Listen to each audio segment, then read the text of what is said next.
Bem-vindos! Subscreve ao canal para não perderes as histórias de vingança mais épicas. Dá like se crês que a estratégia é mais forte que o escândalo. E deixa-nos um comentário com a tua primeira impressão sobre este impactante início. O destelo cegador de milhares de câmaras iluminou o beijo mais escandaloso da década. Ali, sobre o tapete carmesim da grande gala do Círculo da Realeza em Lisboa, encontrava-se Ricardo Montijo, um magnata da indústria, avaliado em milhares de milhões, com seus lábios selados aos de uma atriz, com metade da sua idade. Os meios de comunicação do mundo inteiro contiveram a respiração, capturando a descarada traição em alta definição. Isto não era só um caso, era uma declaração pública de guerra contra o seu casamento. Mas a verdadeira história não era a impactante infidelidade do multimilionário. Era o que sucedeu 60 segundos depois. Enquanto os murmúrios de assombro percorriam a multidão, um único Rolls-Royce Phantom parou. A porta abriu-se e a verdadeira senhora Montijo emergiu. E não estava a chorar. Havia vindo a cobrar. A estrategista silenciosa. O ambiente no sótão do bairro de Saldanha sempre era o mesmo. Rarefeito, frio e com um ligeiro aroma a flor de laranjeira e dinheiro esterilizado. Era uma atmosfera que Valéria Santos havia curado, tal como havia curado qualquer outro aspecto das suas vidas. Desde o quadro de Amadeu de Souza Cardoso, pendurado em frente a um audaz Vieira da Silva, uma combinação deliberadamente provocadora que escolheu para inquietar os investidores mais aprumados, até a temperatura precisa do vinho na garrafeira. Tudo era um testemunho do seu meticuloso controlo. Tudo, ao que parece, exceto o seu marido. Ricardo Montijo movia-se pelo seu espaço partilhado como um rei conquistador, a inspecionar um território que há tempo o havia aborrecido. Era um homem construído por cabeçalhos e compras alavancadas. O seu carisma, uma arma que brandia com crueldade casual. Esta noite era uma tempestade de colônia cara e energia inquieta. Pondo um smoking Tom Ford, que custava mais do que o carro de uma pessoa comum. "Não estás pronta?" perguntou, sem olhá-la. Os seus olhos estavam fixos no seu reflexo, na janela do chão ao teto, que emoldurava uma Lisboa resplandecente e submissa. Valéria sentou-se no seu toucador, um ponto de quietude no seu turbilhão. Usava uma simples bata de seda, dando-lhe as costas. O seu próprio reflexo mostrava uma mulher de uma compostura inquietante, as suas feições afiadas e inteligentes, os seus olhos da cor de um mar tempestuoso. Durante 15 anos ela havia sido a arquiteta silenciosa do seu império. Ele era a cara, a voz estrondosa nas chamadas de lucros, o negociador impiedoso que os jornais amavam chamar, o abutre. Mas ela era a estrategista, a que via o tabuleiro de xadrez de cima, a que entendia que o verdadeiro poder não estava nas declarações ruidosas, senão nos movimentos tranquilos e invisíveis. A convite dizia às 8, replicou a sua voz tranquila e uniforme. Pegou num brinco de diamantes, uma enorme pedra talha-pera da Cartier, um presente do seu 10º aniversário.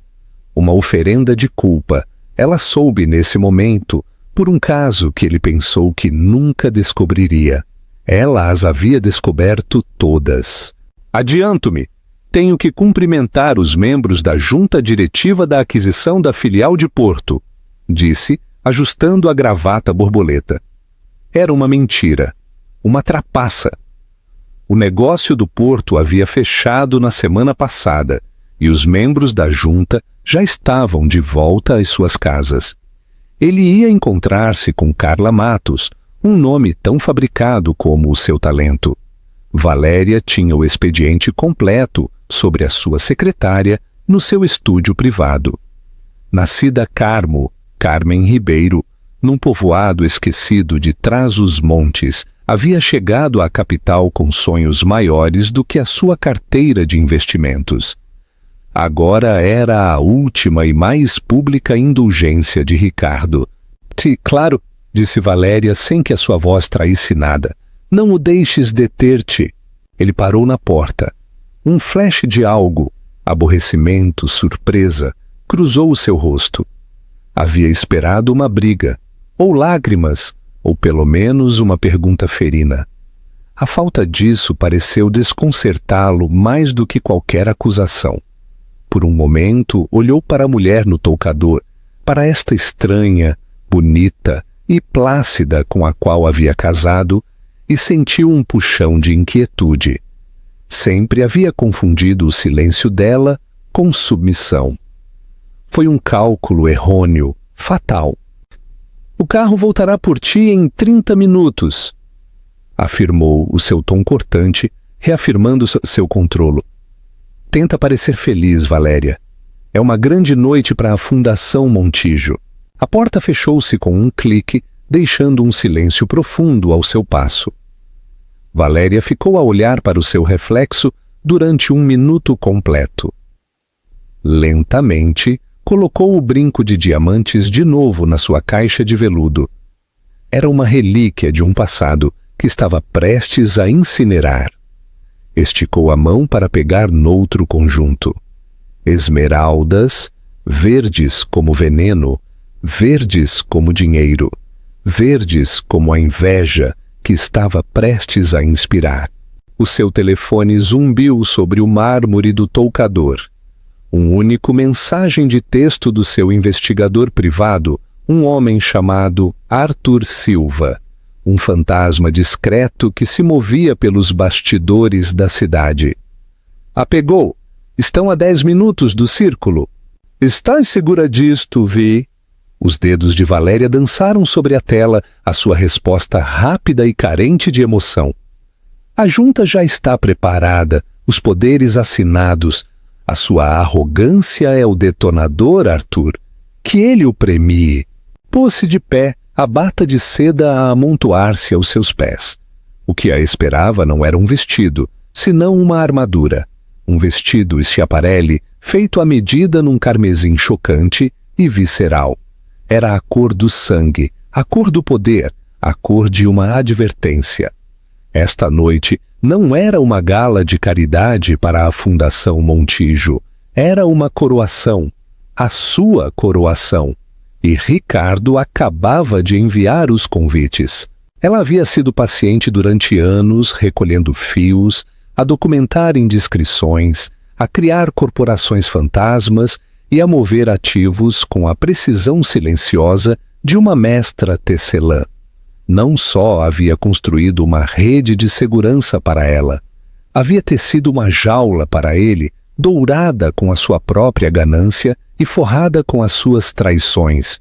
Ele pensou que estava a caminhar em direção a um tapete vermelho. Na realidade, estava a caminhar em direção a um campo de batalha que ela havia desenhado e acabava de acender a fogueira para a sua própria imolação. O beijo que virou bala, a alfombra carmesim na grande gala do Círculo da Realeza era um rio de flashes e sorrisos artificiais. Era o cume da sociedade lisboeta, um lugar onde o poder e a fama se misturavam sob o olhar implacável dos média. Os repórteres da Vogue, Vanity Fair e as principais cadeias de notícias flanqueavam as cordas de veludo, as suas lentes, como os olhos famintos dos lobos, à procura de uma história, um escândalo, um só momento de imperfeição. Esta noite estavam prestes a dar um festim. O Bentley Mulsanne de Ricardo Montijo chegou com a arrogância discreta que correspondia ao seu estatuto. A multidão se agitou, as câmaras brilharam, os repórteres a gritar o seu nome. Ele saiu primeiro, uma visão de poder à medida, mas foi a mulher que o seguiu, a que causou a primeira onda de assombro. Não era Valéria. Carla Matos ia envolta num vestido prateado que deixava pouco à imaginação. Era inegavelmente bonita, com a beleza faminta e afiada de uma mulher que sabia que era a sua única moeda. Agarrou-se ao braço de Ricardo, o seu sorriso uma mistura de triunfo e terror. Estava a jogar um jogo perigoso e pela primeira vez o estava a jogar no cenário mundial. Posaram. Ricardo, convencido e possessivo, a sua mão perigosamente baixa nas costas dela. Carla a pavonear-se, a inclinar a cabeça de certa maneira, uma estrela de cinema no seu próprio grande drama. As perguntas chegaram como fogo de metralhadora. Senhor Montijo, uma declaração audaz esta noite. Carla, é a nova cara da fundação? Onde está a senhora Montijo? Ricardo simplesmente sorriu, um sorriso de predador. Estava a desfrutar disto, da pura audácia. Ele era Ricardo Montijo. As regras que governavam os homens menores, regras de decoro, de fidelidade, de simples decência, não se aplicavam a ele. Estava prestes a prová-lo. Inclinou-se em direção a Carla, a sua voz um murmúrio baixo, destinado só a ela, mas observado por milhões. Querem um espetáculo, demo-lhes um. E então o fez. Ele a inclinou, uma paródia do velho romance de Hollywood, e a beijou. Não foi um simples beijo na face. Foi um beijo profundo, apaixonado, deliberadamente provocador, justo ali, sob o resplendor abrasador das câmaras. Por um momento houve um silêncio atordoado. O clique frenético das câmaras foi o único som. Depois um arquejo coletivo e audível percorreu o corpo de imprensa e os socialites reunidos. Isto ia mais além de um simples caso. Era uma execução pública de um casamento. Era uma declaração de que Valéria Santos, a mulher elegante e enigmática que havia estado ao seu lado durante 15 anos, havia sido oficialmente substituída, descartada, humilhada à escala global. Carla recuperou o alento, os seus olhos muito abertos, as suas faces ruborizadas. Este era o momento que havia sonhado. Havia ganhado. Já não era um segredo uma amante escondida numa suíte. Estava aqui, ao braço de um multimilionário, a ser beijada no tapete vermelho mais exclusivo do mundo. Sentiu uma onda de vitória tão potente que era vertiginosa. Confundiu os flashes com luz de estrelas, a comoção dos repórteres com admiração. Ricardo endireitou a blazer, um sorriso de suficiência desenhado nos seus lábios. Olhou diretamente para a lente de uma câmara de televisão próxima, como se enviasse uma mensagem diretamente à sua esposa, onde quer que estivesse, provavelmente a chorar na sua cavernosa cobertura. Este é o meu mundo, as minhas regras, diziam os seus olhos. Sem mais perguntas, anunciou, a sua voz a ressoar com autoridade. Começou a guiar Carla pelas grandes escadarias do museu, deixando uma tempestade de fogo ao seu passo. Os mexericos já se estavam a espalhar como a pólvora, os telefones a iluminarem-se por toda a cidade, por todo o mundo. O rei havia coroado publicamente a sua nova rainha, mas a história não havia terminado. De facto, mal havia começado. Quando Ricardo e Carla chegaram ao topo das escadas, uma nova comoção começou na calçada. Era outro tipo de alvoroço, não o frenesi febril de um escândalo, senão uma onda de assombro calado e reverente. Um Rolls-Royce Phantom negro, ainda mais imponente do que o Bentley de Ricardo, havia deslizado até parar em silêncio. A matrícula era simples, VS1, Valéria Santos 1. Um só porteiro, como se estivesse a saudar a realeza, apressou-se a abrir a porta traseira. Por um momento não se passou nada. A antecipação era elétrica. Os repórteres, sentindo um segundo ato, giraram as suas câmaras para longe de Ricardo e em direção ao carro. Depois, uma só perna emergiu, envolta num estileto de seda carmesim. Foi seguida pelo resto dela. Valéria Santos. Quando Valéria Santos saiu do Rolls Royce, o mundo pareceu abrandar sobre o seu eixo. A sinfonia caótica do tapete vermelho, os gritos, as luzes intermitentes, a desesperada luta por uma história, apagaram-se até se converterem num silêncio atordoado e reverente. Não parecia uma mulher que acabava de ser humilhada publicamente. Parecia uma mulher que havia vindo a queimar um império até aos alicerces e a dançar entre as suas cinzas. O seu vestido era uma obra-prima do desafio. O carmesim Schiaparelli era tão vívido que parecia sangrar na própria alfombra vermelha, uma extensão perfeita do seu poder. O corte era arquitetônico, severo, com ombros afiados que falavam de armadura de batalha e um decote que se afundava com confiança descarada.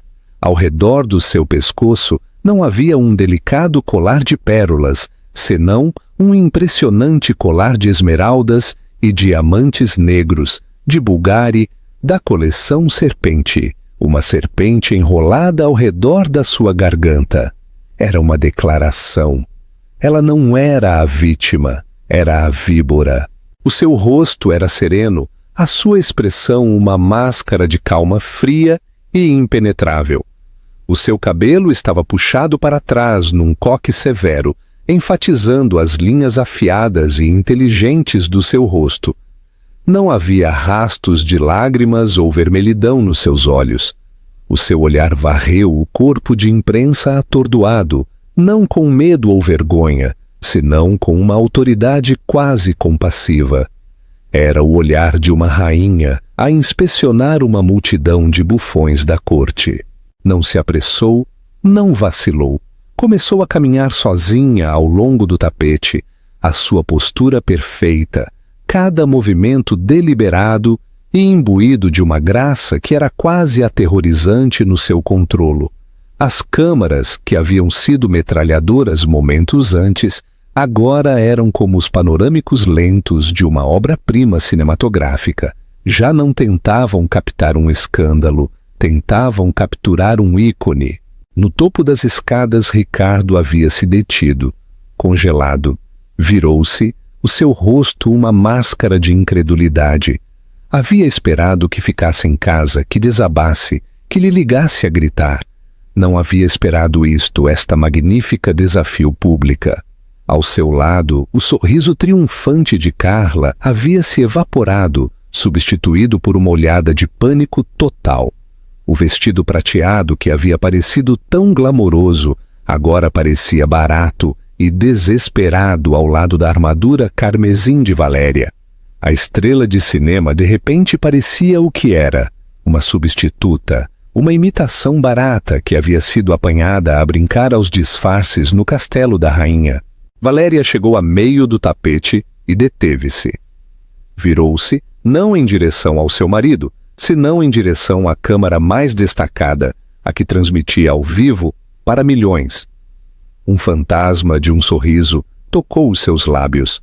Não era cálida, era uma promessa, uma ameaça. Nesse único e silencioso momento, comandou toda a narrativa. A história já não era multimilionário trai esposa. Agora era Valéria Santos. Chegou, retomou o seu caminho. À medida que se aproximava das escadas, os repórteres encontraram as suas vozes, mas as perguntas eram diferentes agora. Senhora Montijo, parece impressionante. Valéria, o que veste? Uma declaração incrível esta noite, senhora Montijo. Ela os ignorou a todos, os seus olhos fixos num ponto justo por cima da cabeça de Ricardo. Ascendeu as escadas, cada passo um golpe de martelo contra os alicerces do mundo dele. Quando chegou ao patamar, finalmente ficou cara a cara com o seu marido e a sua amante. O ar estalou. Os três ficaram ali, um quadro de traição e retribuição, durante o que pareceu uma eternidade. O rosto de Ricardo era uma mistura de fúria e confusão. Este não era o seu guião. Ela havia rompido as páginas e reescrito a obra consigo mesma como protagonista. Carla, completamente fora do seu elemento, tentou afirmar a sua posição, apertando o seu agarre no braço de Ricardo. Era um gesto patético de posse que só realçava a sua insegurança. O olhar de Valéria finalmente recaiu sobre eles. Olhou primeiro para Carla. Os seus olhos percorreram a mulher mais jovem de alto a baixo, com uma expressão de profunda indiferença, como se observasse um móvel que havia sido entregue na morada errada.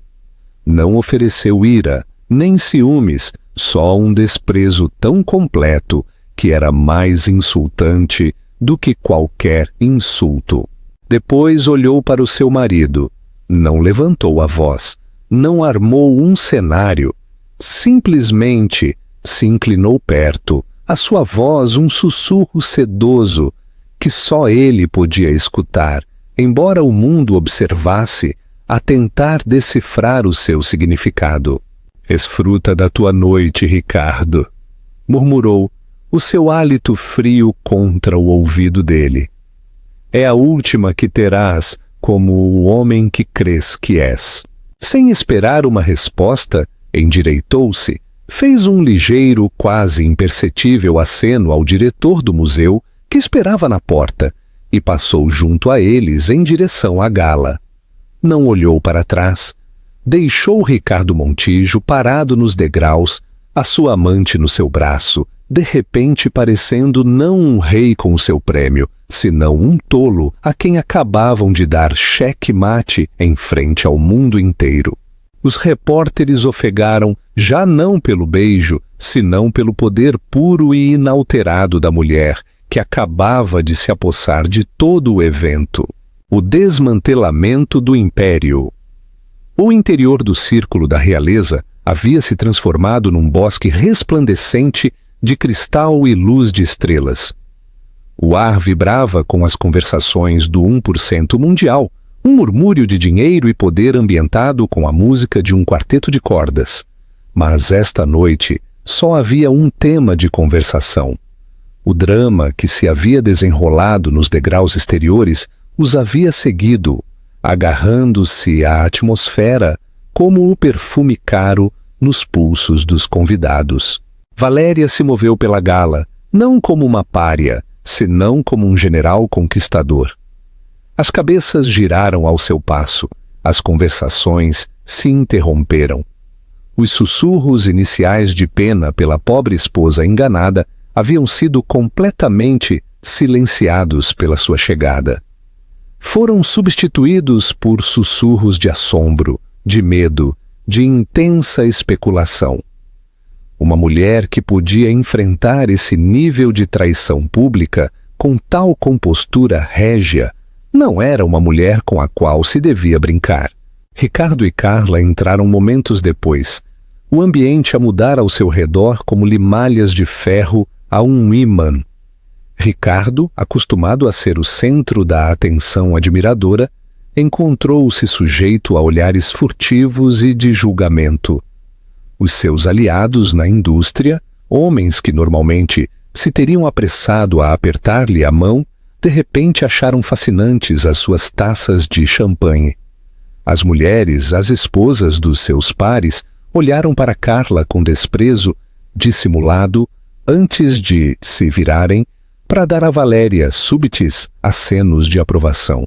No cálculo social tácito deste mundo, Ricardo havia cometido um erro fatal. Havia sido vulgar. A sua transgressão não foi o caso em si mesmo.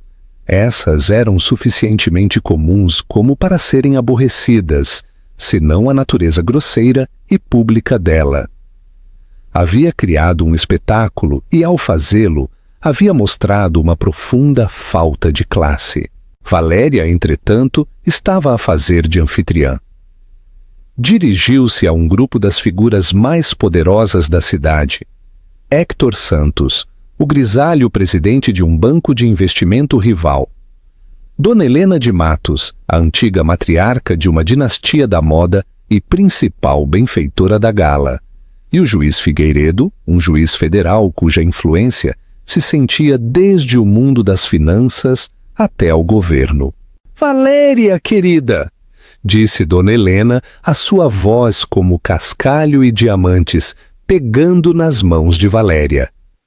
O vestido Schiaparelli, uma escolha para uma mulher que tem algo a dizer sem falar.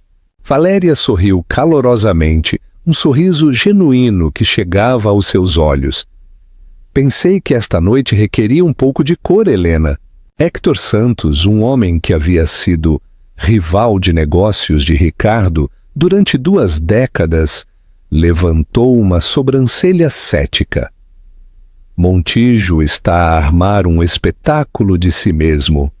Estás bem, Valéria?" Momento de interação. O que crees que deveria responder Valéria para transformar o escândalo numa estratégia de negócios? A. Chorar e culpar a amante. B. Minimizar o assunto como um deslize de Ricardo. C. Enquadrá-lo como uma divergência de negócios. Este era o momento, a prova. A sua resposta estabeleceria o tom para o resto da sua vida. Tomou um gole de champanhe, os seus olhos a brilhar sobre a borda da taça de cristal. "Ricardo sempre teve um dom para o drama", disse, o seu tom leve, quase divertido. "Está a lançar uma nova empresa. Senti que era melhor que gerisse a sua própria publicidade para ela." Fez uma pausa, deixando que a implicação pairasse no ar. Isto não era um colapso matrimonial, era uma divergência de negócios. Ao enquadrá-lo desta maneira, ela não era a esposa despeitada. Era uma CEO a anunciar uma cisão. O matiz não lhes escapou. Os olhos de Santos se aguçaram com interesse. Este era o idioma que ele entendia, não emoção senão estratégia. Entretanto, Ricardo tentava recuperar o controlo.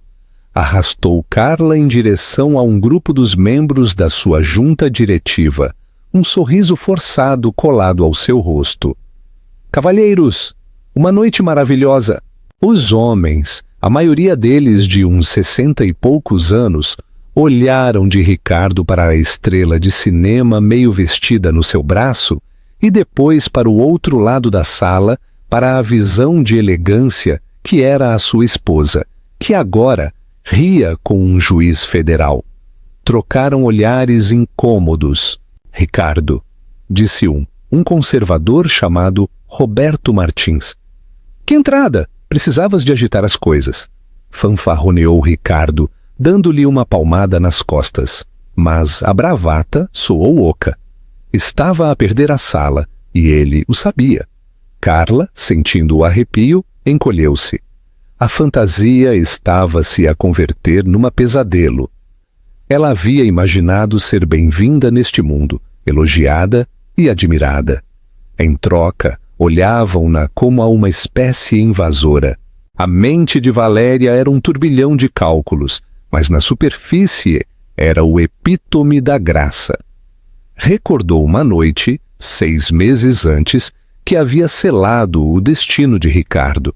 Havia chegado à casa cedo de uma reunião da junta de caridade, o zumbido silencioso do elevador privado a abrir-se diretamente na sua cobertura. Os havia ouvido. Risos do dormitório principal. O seu dormitório. A risada estridente e teatral de Carla e a risada mais profunda e indulgente de Ricardo. Ela não irrompeu. Retirou-se tão silenciosamente como chegou. Voltou a descer o elevador e caminhou durante horas pelo Parque Eduardo VII ao cair da noite. A dor foi uma coisa fria e aguda, mas foi rapidamente superada por uma clareza cristalina. O casamento não era uma sociedade que devia salvar-se, era uma entidade hostil, da qual precisava de se extrair a si mesma e aos seus ativos. Durante anos ela havia canalizado a sua brilhantez em direção à sua empresa, As suas estratégias lhes haviam feito ganhar milhares de milhões. O seu nome não estava na porta do Grupo Montijo, mas as suas impressões digitais estavam em cada plano bem-sucedido. Essa noite, havia ligado a Genoveva Doria, uma advogada de divórcios conhecida menos pelas suas teatralidades no tribunal e mais pela sua reputação como assassina corporativa de alta costura. A sua primeira reunião não foi sobre pensão de alimentos ou divisão de propriedades, foi sobre uma aquisição hostil. O acordo pré-nupcial é de ferro, Ricardo gabava-se. Lê a cláusula 12, subseção B, havia replicado Valéria com calma. A cláusula de dano reputacional. Eu a fiz redigir. Estabelece que qualquer ato de degradação ou humilhação pública que impacte negativamente o valor das ações do Grupo Montijo anula os limites financeiros do acordo. As sobrancelhas perfeitamente esculpidas de Genoveva haviam se levantado. E como provarias um vínculo direto entre a humilhação pública e o valor das ações? Assegurando-me de que sucedam ao mesmo tempo, havia dito Valéria. Ricardo é arrogante, crê que é intocável. Está prestes a cometer um erro muito grande e muito público, e quando o fizer, estaremos prontas para o queimar até aos alicerces. Agora, de pé no grande salão do museu, rodeada dos poderosos, Valéria sentiu que os últimos vestígios da esposa ferida se desvaneciam, substituídos por completo pela certeza fria e emocionante da CEO. A festa não era o final do jogo, era um movimento de relações públicas. Um brilhante estava a estabelecer a sua narrativa, apresentando-se como a vencedora, antes de que a batalha tivesse começado oficialmente. Ricardo pensou que estava a jogar às damas. Ela havia estado a jogar xadrez multidimensional durante anos e a sua rainha estava prestes a tomar o seu rei. Enquanto a gala continuava com a sua farsa de civilidade, um drama diferente se desenvolvia nos silenciosos e iluminados cânions do distrito financeiro. Este era o verdadeiro campo de batalha de Valéria, um reino de algoritmos e cotações bolsistas, onde as fortunas se ganhavam e perdiam em nanosegundos, precisamente às 21h47, justo quando se servia o primeiro prato na gala. Uma alerta piscou na secretária de todos os principais jornalistas financeiros do país. Era uma apresentação regulamentar enviada através de uma labiríntica série de corporações fantasmas com sede na Suíça e nas Ilhas Caimão. Tudo perfeitamente legal, tudo magistralmente orquestrado pela equipa de contabilidade forense de Genoveva Doria. A apresentação anunciava que um consórcio de inversão, previamente desconhecido, Fundo Carmesim, havia adquirido uma participação de 15% no Grupo Montijo. As ações haviam se comprado discretamente em blocos pequenos e impossíveis de rastrear durante os últimos 6 meses. Mas essa não foi a bomba. A bomba foi a intenção declarada de Fundo Carmesim iniciar um voto de censura contra o CEO Ricardo Montijo, citando comportamento errático e daninho para a reputação que representava um risco material para o valor para o acionista. Simultaneamente, um relatório anônimo e devastadoramente detalhado se filtrou ao Jornal de Negócios. Descrevia um padrão de desfalque corporativo de Ricardo. Usar o jato da companhia para encontros pessoais. Adjudicar um lucrativo contrato de marketing a uma empresa com profundos laços com Carla Matos e desviar dinheiro da fundação para projetos de vaidade. Cada afirmação estava respaldada por recibos escaneados, manifestos de voo e correios eletrônicos internos. A fonte era impossível de rastrear, mas a informação era impecável. Era o expediente completo que Arthur Silva, o seu investigador, havia compilado durante 1 ano de minucioso trabalho. De volta à gala, o telefone de Ricardo começou a vibrar incessantemente. Ignorou-o a princípio, a tentar concentrar-se em encantar um investidor potencial. Mas depois apareceu a cara do seu diretor financeiro na tela, com um olhar de puro pânico nos seus olhos. Ricardo desculpou-se. A sua irritação palpável. Dirigiu-se a uma discreta alcova. A música festiva, um contraponto zombeteiro à tempestade que estava prestes a desatar-se. É o que se passa, David, exclamou. Mais vale que seja importante.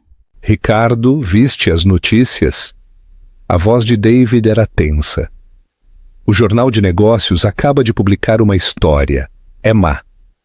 E há uma apresentação regulamentar. Um grupo chamado Fundo Carmesim está a fazer um movimento. Estão a questionar o teu caráter, a exigir um voto. Ricardo sentiu um arrepio a percorrer-lhe os ossos, uma sensação tão estranha que mal a reconheceu. Fundo Carmesim? Nunca ouvi falar deles. Quem raios são? Não sabemos. É um fantasma. Mas tem as ações, Ricardo. E o momento. Deus, o momento com o que fizeste no tapete vermelho. A junta está a ficar louca. Os mercados asiáticos abrem em umas horas. A ação vai ser massacrada. A mente de Ricardo acelerou. Este era um ataque coordenado, sofisticado, brutal. Não era aleatório.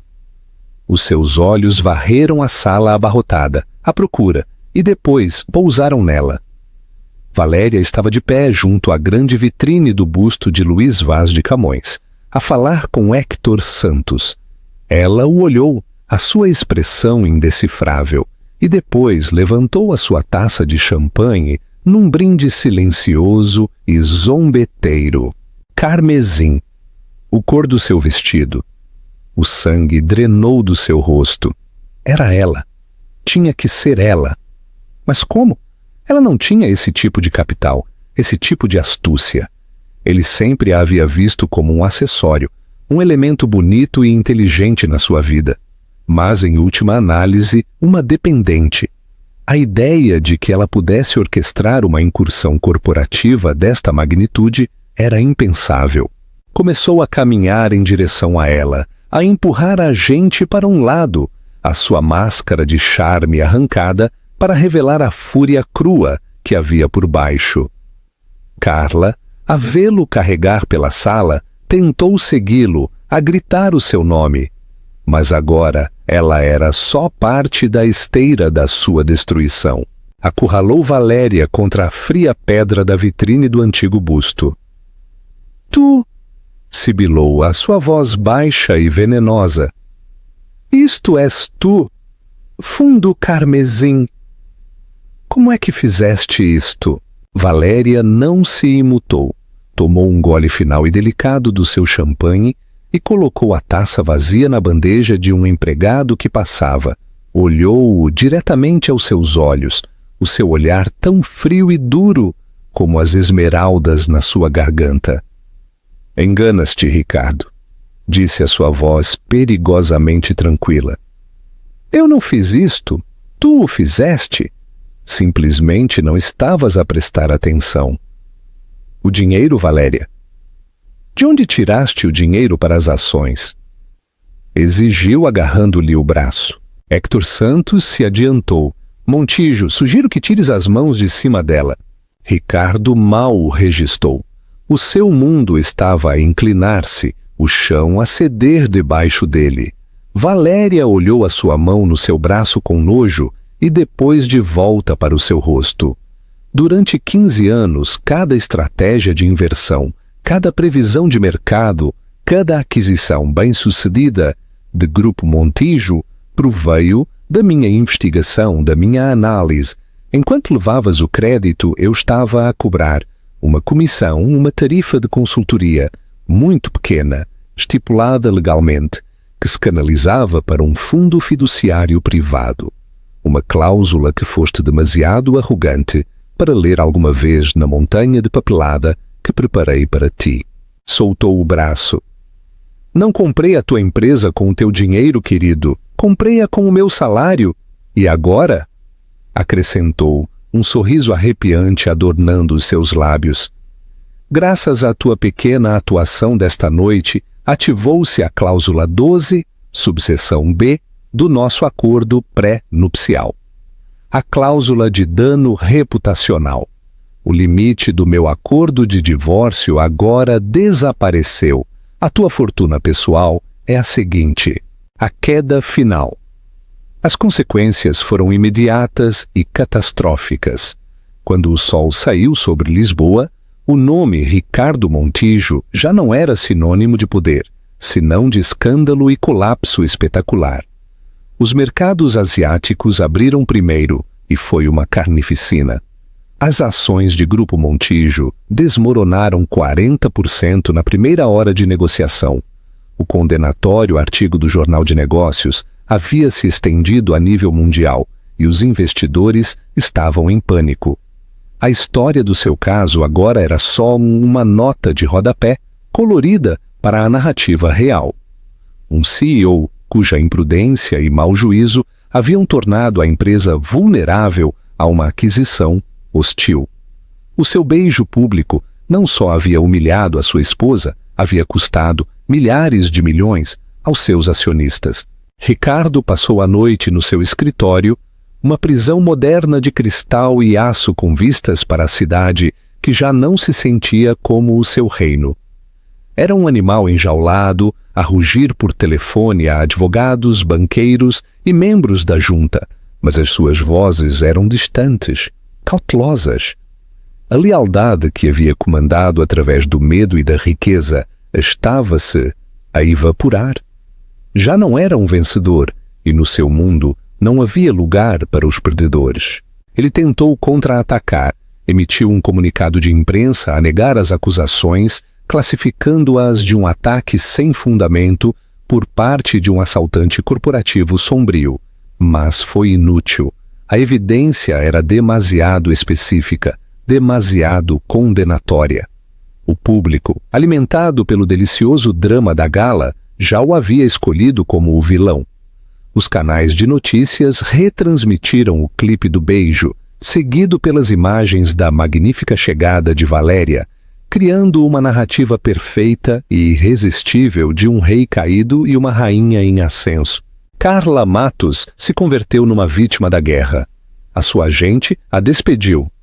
O lucrativo contrato de marketing foi rescindido. Foi assediada pelos paparazzi, mas já não a trataram como uma estrela em ascensão. Trataram-na como uma rompelares, um piada. Ligou para Ricardo repetidamente, mas as suas chamadas foram diretamente para a caixa de voz. Ele a havia utilizado como um acessório na sua própria queda, e agora foi descartada. Os seus 15 minutos de fama haviam sido uma imolação pública. O golpe definitivo chegou 3 dias depois da gala. Convocou-se uma reunião de emergência da junta. Ricardo entrou na sala de reuniões, a longa mesa de mogno cheia de homens com rosto sombrio que uma vez se haviam zombado dele. À cabeça da mesa, na sua cadeira, estava sentado Héctor Santos, e através de uma grande tela de vídeo ligada do escritório da sua advogada, estava Valéria. Usava um fato de calça branco, a sua expressão neutra. O que significa isto, Héctor? Exigiu Ricardo com a voz rouca. É simples, Ricardo, disse Santos, o seu tom desprovido de simpatia. Fundo Carmesim, em associação com o meu banco e vários outros investidores institucionais-chave, agora controla um bloco de votação de 51%. Estamos a exercer os nossos direitos. A junta votou. Está fora. Com efeito imediato. Tu? Não podes fazer isto, rugiu Ricardo, o seu rosto roxo de raiva. Já está feito. A voz de Valéria cortou o caos, tranquila e clara a partir do monitor. Os teus ativos pessoais estão congelados à espera do nosso acordo de divórcio. O jato corporativo foi reclamado. As tuas contas corporativas estão seladas. Serás escoltado para fora do edifício pela segurança. Já não és CEO, presidente nem presidente da junta. És, para todos os efeitos, um cidadão privado com muitíssimos problemas legais. Ficou a olhar para a sua imagem na tela, esta mulher que havia subestimado tão profundamente. Não viu triunfo nos seus olhos, nem regozijo, só a finalidade desapaixonada de uma transação comercial. Havia se convertido numa carga, e ela o havia liquidado. Não é por quê, Valéria? Perguntou a sua voz finalmente a falhar, a raiva a dar passo a uma desesperação crua e desconcertada. Depois de todos estes anos. Por quê? Ela guardou silêncio por um momento e pela primeira vez um flash de algo pessoal cruzou as suas feições. Não era ódio, era uma pena distante, quase acadêmica. Tu mesmo construíste esta prisão, Ricardo, disse suavemente. Simplesmente nunca viste os barrotes. Exigiste lealdade, mas não ofereceste nenhuma. Ansiaste a admiração, mas não respeitaste ninguém. Viste o meu amor como uma mercadoria e a minha inteligência como uma ferramenta para o teu próprio enriquecimento. Isto não é vingança, é uma correção de mercado. Os guardas de segurança entraram na sala. Eram educados, mas firmes. Enquanto escoltavam um Ricardo Montijo, atordoado e partido para fora da sala de reuniões que havia construído, ele passou junto ao grande retrato de si mesmo que pendurava no corredor. A imagem de um titã, um mestre do universo. Mas, enquanto olhava a imagem da sua esposa na tela, o seu rosto tranquilo e em controle, finalmente entendeu a verdade. Ele nunca havia sido o titã. Só havia sido a sua ostentosa e descartável figura decorativa. O poder real, a força silenciosa, paciente e absolutamente impiedosa, havia estado ao seu lado o tempo todo. E ele havia sido demasiado cego para o ver, até que foi demasiado tarde. O epílogo e o legado.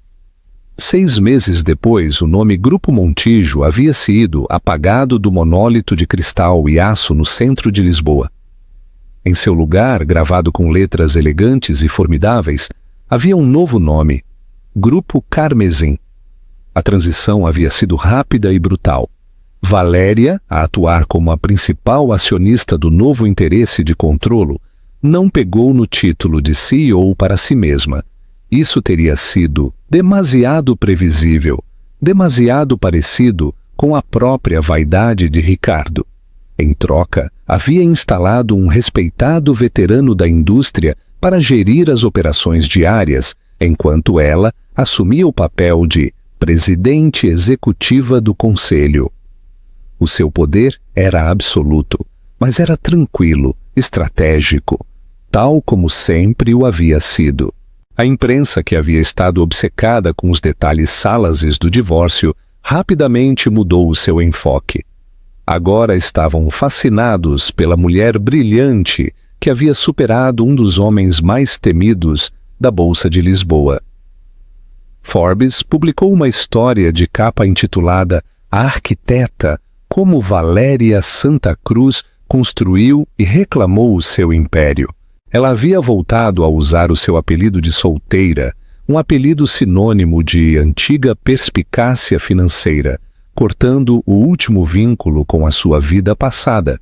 O seu primeiro ato como presidente foi limpar a casa, desmantelou a rede de compadres de Ricardo, purgou a cultura tóxica e de alta pressão que ele havia fomentado e implementou políticas centradas no crescimento sustentável a longo prazo em lugar das suas táticas de redução e queima. Reinvestiu em investigação e desenvolvimento.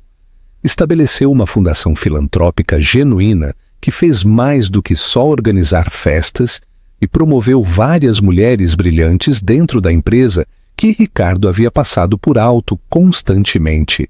A empresa não só sobreviveu, senão que prosperou. As ações, depois de um breve período de choque, dispararam a alturas sem precedentes. Vendeu o ostentoso sótão e a quinta. Os rendimentos se destinaram a uma nova fundação filantrópica, a Iniciativa Sol, dedicada a financiar a educação STEM para mulheres jovens carenciadas.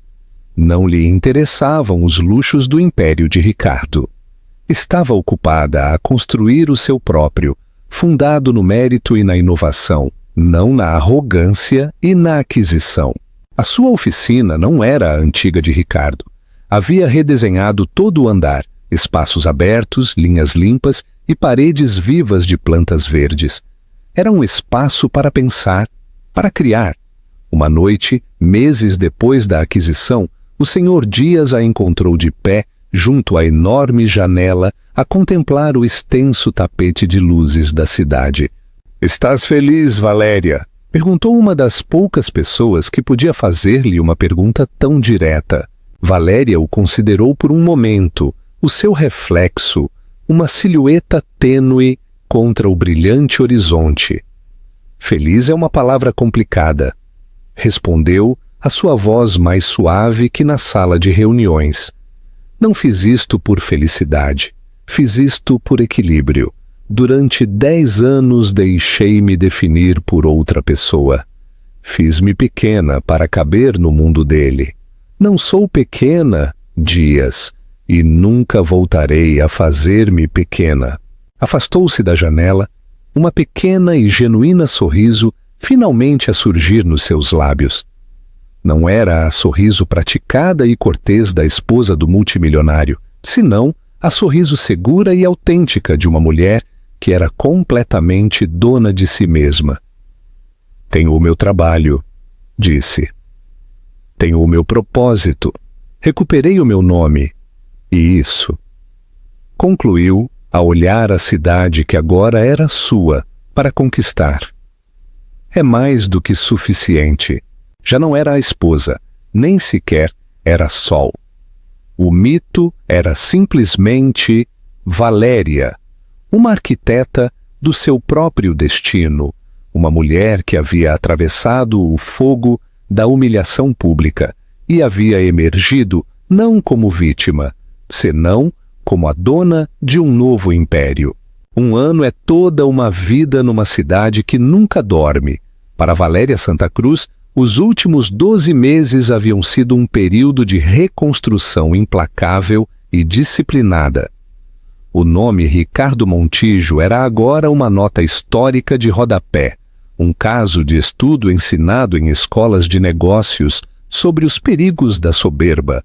Carmesim, sob a sua tutela, havia se convertido num gigante da inovação e o capitalismo ético, uma dura reprimenda à cultura de assalto corporativo do passado. O seu primeiro ato importante como presidenta foi limpar a casa, desmantelou a rede de compadres de Ricardo, purgou a cultura tóxica e de alta pressão que ele havia fomentado e implementou políticas centradas no crescimento sustentável a longo prazo, em lugar das suas táticas de redução e queima. Reinvestiu em investigação e desenvolvimento. Estabeleceu uma fundação filantrópica genuína que fez mais do que só organizar festas e promoveu várias mulheres brilhantes dentro da empresa que Ricardo havia passado por alto constantemente. A empresa não só sobreviveu, senão que prosperou. A ação, agora sob o ticker VS7, se recuperou e escalou a alturas que nunca havia alcançado sob a caótica liderança de Ricardo. Ricardo Montijo, entretanto, havia se desvanecido na ignomínia. O divórcio havia sido devastador. Com o acordo pré-nupcial anulado, a equipa legal de Valéria, liderada pela formidável Genoveva Doria, havia desmantelado sistematicamente a sua fortuna pessoal, demonstrando que grande parte dela estava intrinsecamente ligada a ativos corporativos que ele havia desviado. Ficou com uma fração da sua riqueza, o suficiente para viver confortavelmente, mas não o suficiente como para voltar a exercer o poder. Vendeu o sótão e a quinta. Ele se via ocasionalmente na Europa com um aspecto mais velho, mais grisalho, um fantasma nas mesas que uma vez havia possuído. Uma tarde fresca de outono, Valéria estava de pé na sua nova oficina, que ocupava o mesmo andar superior que o de Ricardo. Havia redecorado por completo. A caoba e o couro escuros e masculinos haviam se ido, substituídos por madeiras claras, arte moderna, esta vez de artistas femininas, e uma sensação de espaço limpo e desimpedida. O retrato massivo e egoísta de Ricardo havia se ido, substituído por um vasto lenço abstrato de carmesim e ouro arremolinados. Olhou por cima da janela a cidade estendida perante ela. Era a mesma vista que Ricardo havia contemplado, mas ela via algo diferente. Ele havia visto um reino a conquistar, um reflexo do seu próprio ego. Ela via um sistema complexo e interconectado, uma rede de possibilidades, um tabuleiro de xadrez à espera do seu seguinte movimento. A voz da sua assistente chegou através do intercomunicador. Senhora Presidenta, a junta da firma de tecnologia solar de Singapura está online.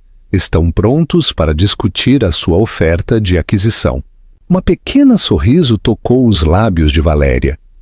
Este era o seu seguinte movimento, um giro em direção à energia verde, um campo que Ricardo sempre havia descartado como tolice sentimental. Era um movimento em direção ao futuro, não em direção ao passado. Conecta-os, por favor, disse, a sua voz tranquila, segura e completamente no controlo. Sentou-se na sua secretária, não o trono de grande tamanho que Ricardo havia usado, senão uma peça de design elegante e funcional. Pegou no telefone o seu anel de serpente de esmeralda e diamante a brilhar à luz da tarde. Não havia destruído o mundo de Ricardo por simples vingança. O havia feito para construir o seu próprio. A alfombra vermelha não havia sido um final. Havia sido um nascimento, o nascimento ardente e público de uma imperatriz, forjada na traição, coroada no desafio e agora pronta para governar. Análise final do autor. Um ano é toda uma vida numa cidade que nunca dorme. Para Valéria Santos, os últimos 12 meses haviam sido um período de reconstrução implacável e disciplinada. O nome Ricardo Montijo era agora uma nota histórica de rodapé, um caso de estudo ensinado em escolas de negócios sobre os perigos da soberba. Carmesim, sob a sua tutela, havia se convertido num gigante da inovação e o capitalismo ético, uma dura reprimenda à cultura de assalto corporativo do passado. A sua imagem pública era impecável, um fênix, um titã da indústria, um ícone feminista, celebrado em capas de revistas e venerado nas salas de reuniões. Ela havia ganho. A vitória foi total, absoluta e inegável.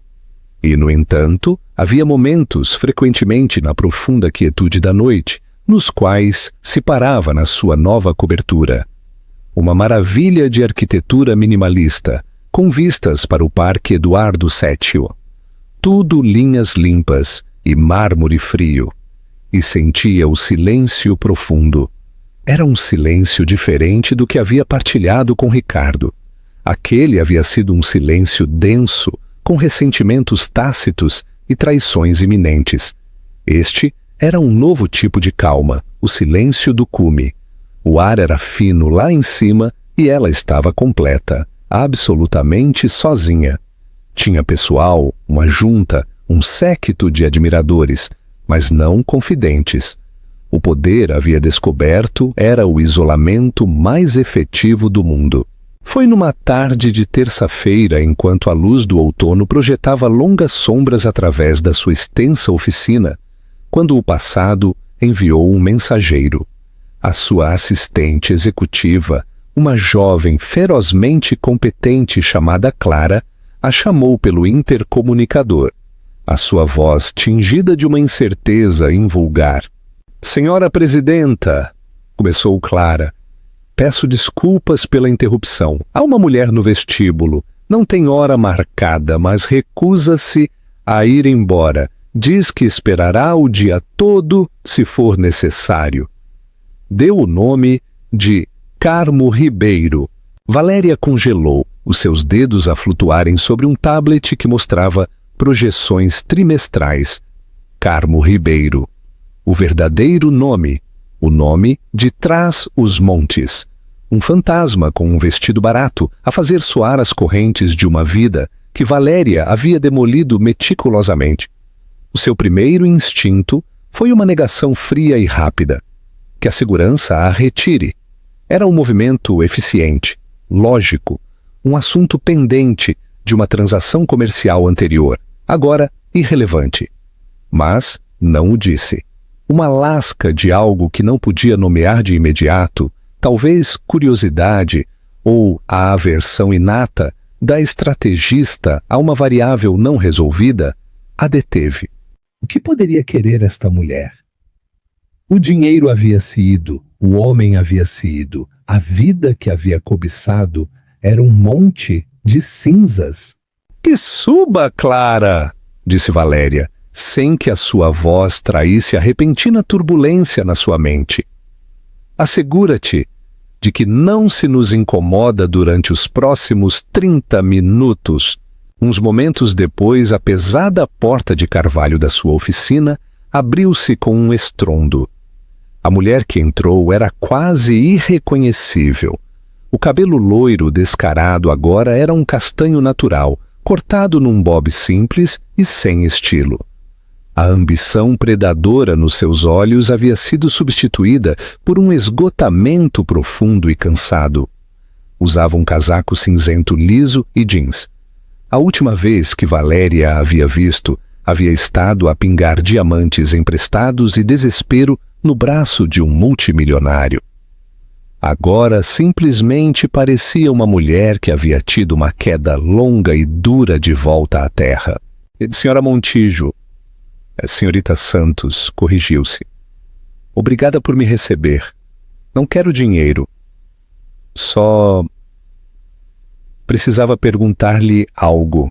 Valéria permaneceu sentada por detrás da sua enorme secretária, uma laje de obsidiana polida que servia tanto de espaço de trabalho como de barreira. O meu ponto, disse Carla, inclinando-se ligeiramente para a frente, o seu olhar a intensificar-se. É que eu fui uma arma, ele estava a usar-me para a magoar. Mas a senhora também me estava a usar, certo? O meu expediente, a sua investigadora, sabia que me traria à gala, sabia que ia fazer algo estúpido e público. A senhora queria que o fizesse. Aquele beijo não foi só a traição dele em direção à senhora, foi o detonador da sua armadilha. Eu fui a bala na sua arma. A acusação ficou suspensa no ar, afiada e precisa. Valéria não o negou. Era, afinal, a verdade. Tomaste a decisão de estar com um homem casado, afirmou Valéria, o seu tom clínico. As decisões têm consequências, eu sei. A voz de Carmo elevou-se a falhar com 1 ano de angústia reprimida. E estou a viver com elas. O meu nome é Veneno. A minha cara é um meme para rompelares. Tive que voltar para trás os montes e trabalhar num refeitório para ajudar os meus pais a pagar os honorários legais das ações judiciais nas quais me meteu o estúpido contrato do seu marido. Assumo as minhas decisões.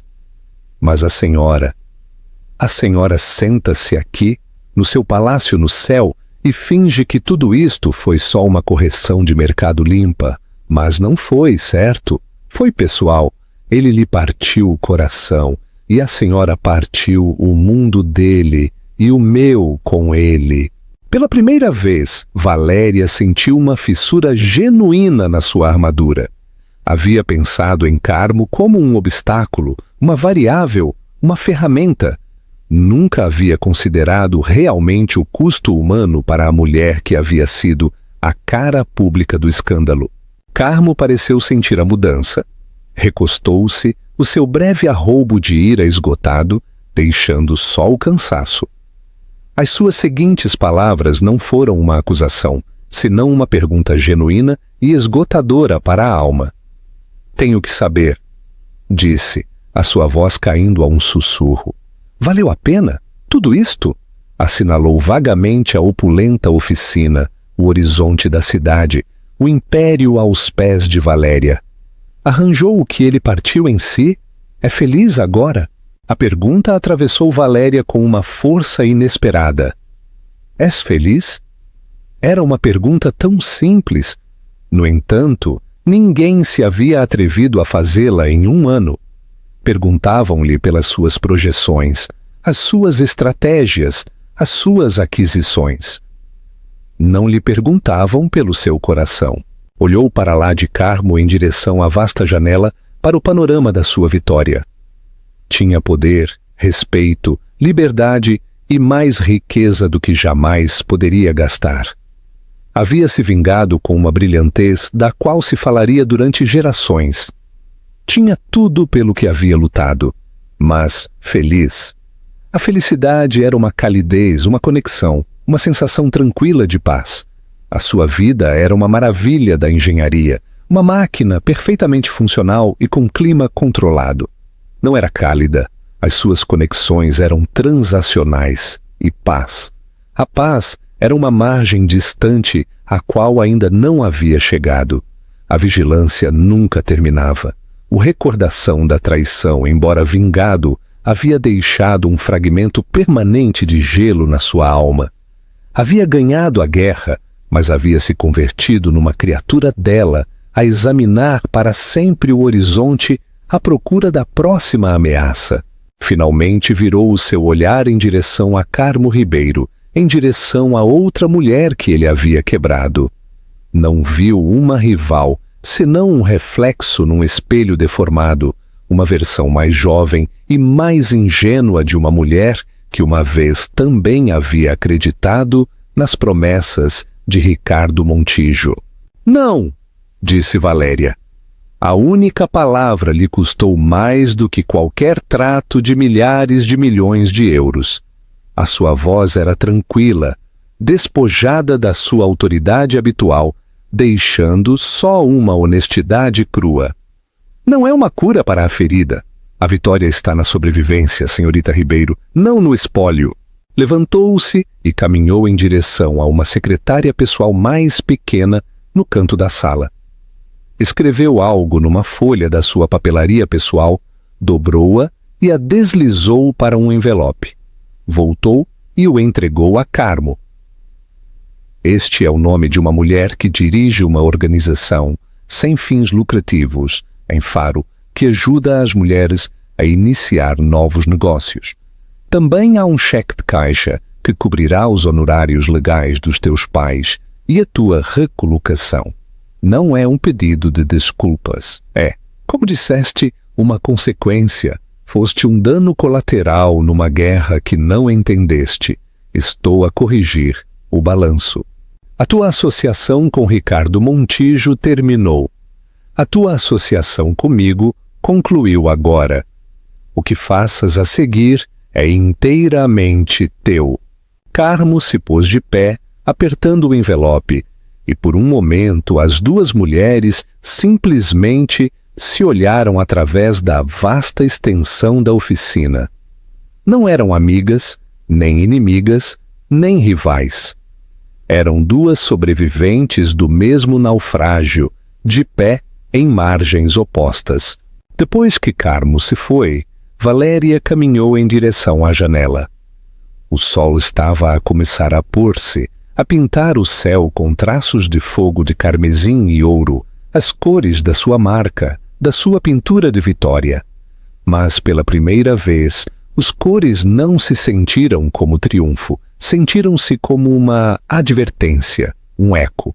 Havia construído uma fortaleza para se proteger de ser ferida de novo, mas agora era a sua prisioneira solitária.